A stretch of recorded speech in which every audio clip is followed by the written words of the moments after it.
Yuk, subscribe yuk.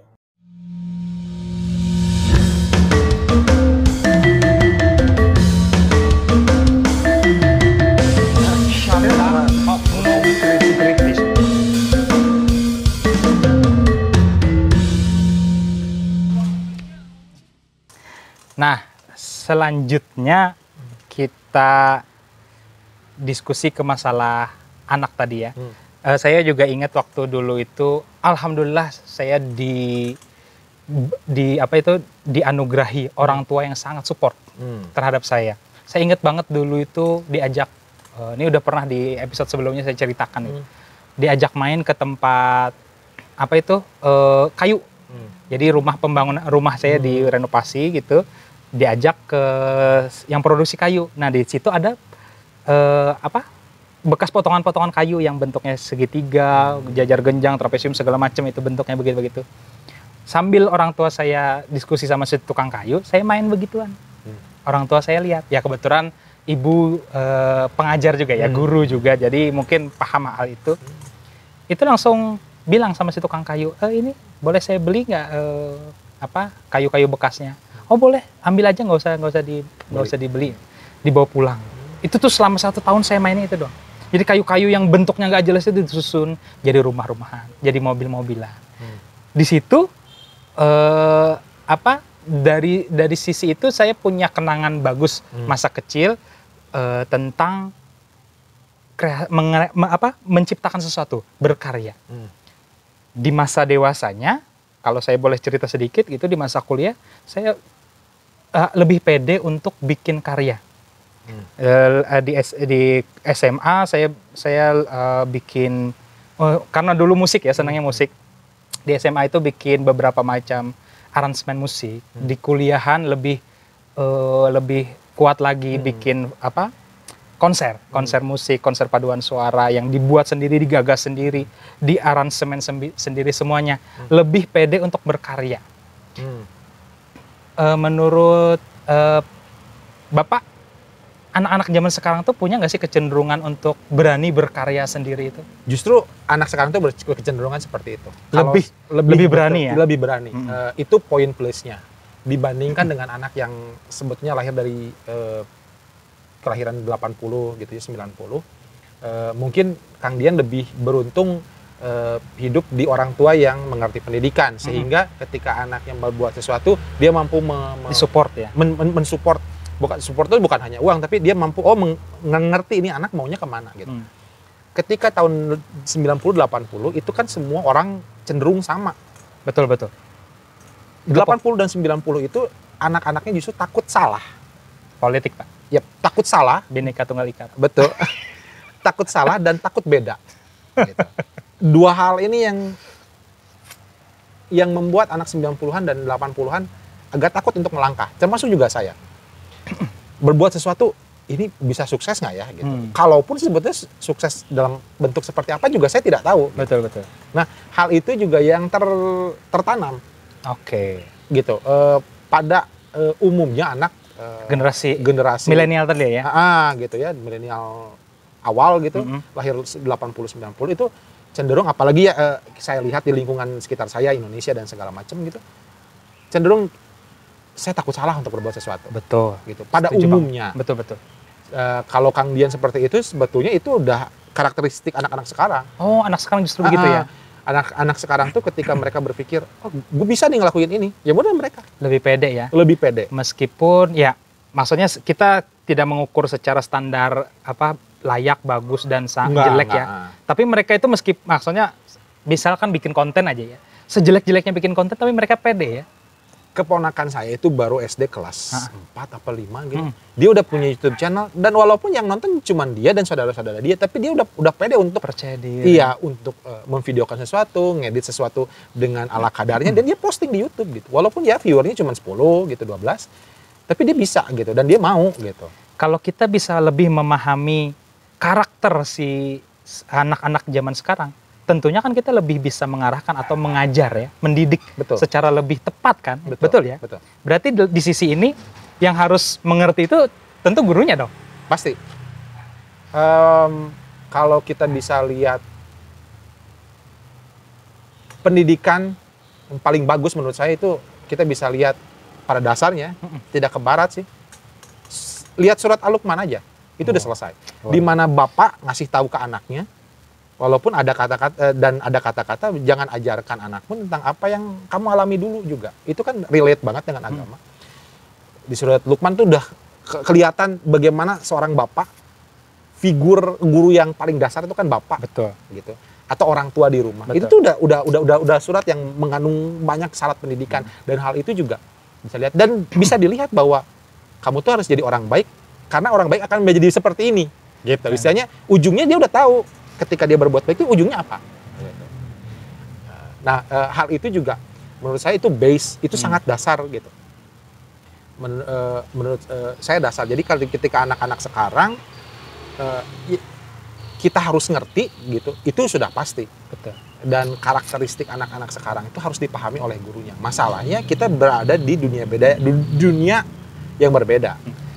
Dunianya sama tapi zamannya gitu ya. Ya, tiba-tiba loncatannya sangat jauh. Loncatannya sangat Jadi jauh. kita guru harus, ya saya pribadi itu setuju sekali. Bahkan saya punya campaign di channel ini juga, saya campaign bahwa seorang pengajar zaman sekarang itu harus update lah.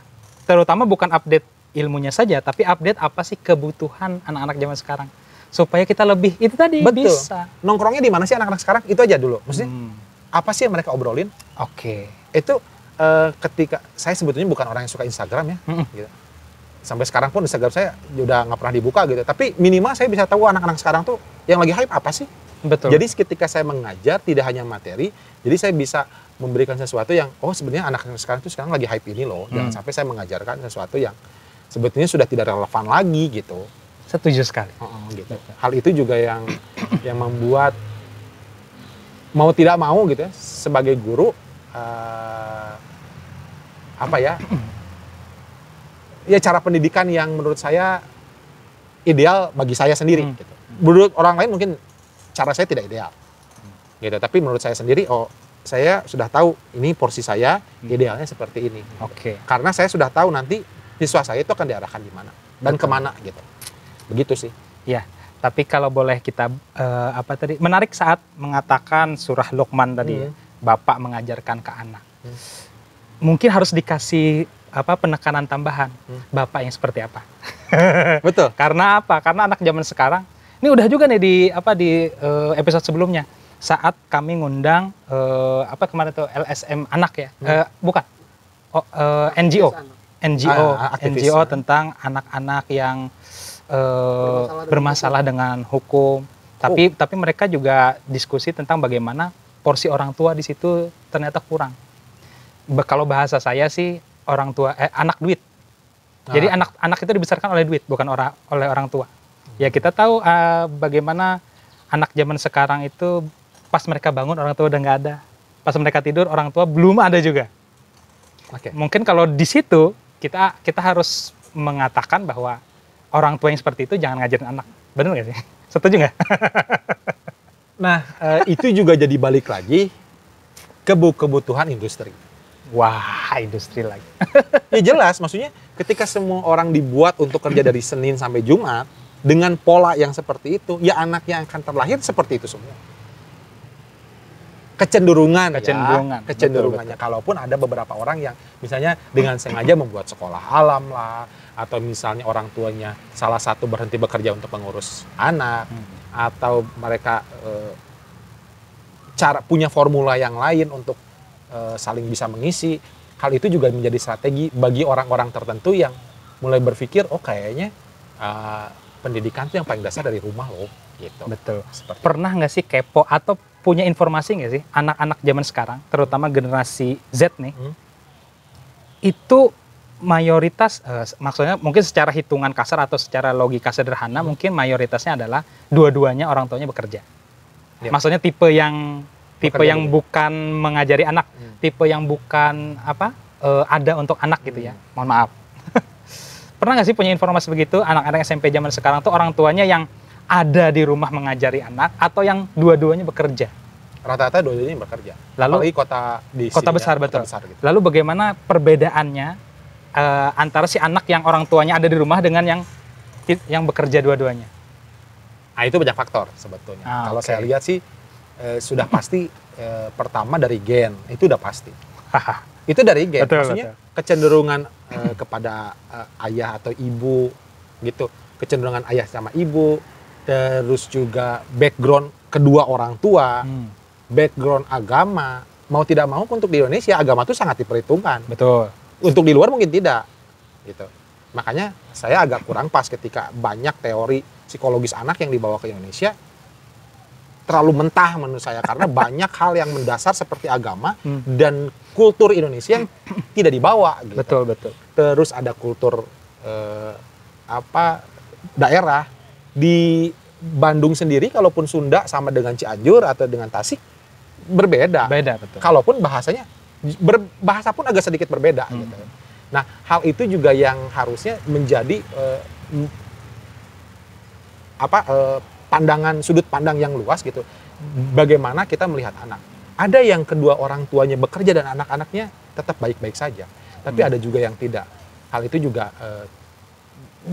sangat banyak faktor. Tapi kecenderungan memang orang yang kedua-duanya bekerja, kedua orang tuanya bekerja, anaknya tidak menjadi nakal sih, tapi menjadi dinamis karena dia banyak yang dia ingin tahu, curiosity-nya tinggi, tapi tidak ada yang mengarahkan. Mengarahkan ya, betul. Kata kuncinya. Iya, karena dan saya pun di sekolah sekarang bukan pengajar, saya hanya mengarahkan. Fasilitator lah ya. Iya, anak tuh sudah ada dalam betul. bentuknya sendiri. Saya hanya mengarahkan, kamu tuh selesainya sampai di sini, batasannya ini, udah materi kita sampai sini, sudah selesai. Jadi karena mereka sudah banyak pengetahuan yang mereka sudah tahu. Iya, karena itu tadi ya, digital, semuanya bisa searching, semuanya bisa ini. Kita hanya fasilitator. Betul. Sayangnya, pengajar-pengajar kita sebagian besar masih belum melek ke situ. Terutama, saya kan dari daerah nih. Di daerah sana juga sangat terbatas orang-orang yang mau melek begini. Kadang-kadang anak mudanya yang seharusnya melek begini. Karena kata senior-seniornya, udah biasa aja, begini aja, ya udah ngikut. Hal itu juga dilihat dari kepentingan juga, maksudnya gini, kalau lu dibayar mahal untuk melakukan sesuatu di daerah, itu orang pasti kecenderungan lebih semangat dan lebih mau dan lebih berinovasi. Pasti. Ya sekarang berapa sih? Gitu. Nah, gitu. Kalau balikin lagi ke situ. Ya istilahnya untuk duit segini mah, udah capek mikirin besok makan bagaimana menghematnya gitu kan? Bagaimana kita survive? Boro-boro mikirin bagaimana si anak didik ini, anak didik itu, bagaimana dengan sangat bagus ini.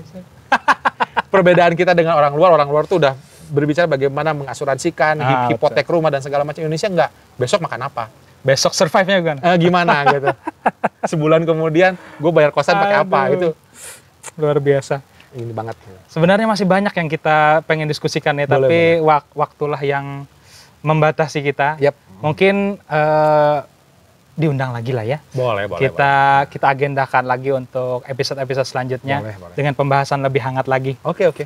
Terima kasih sudah datang ke acara Chaotisch kita.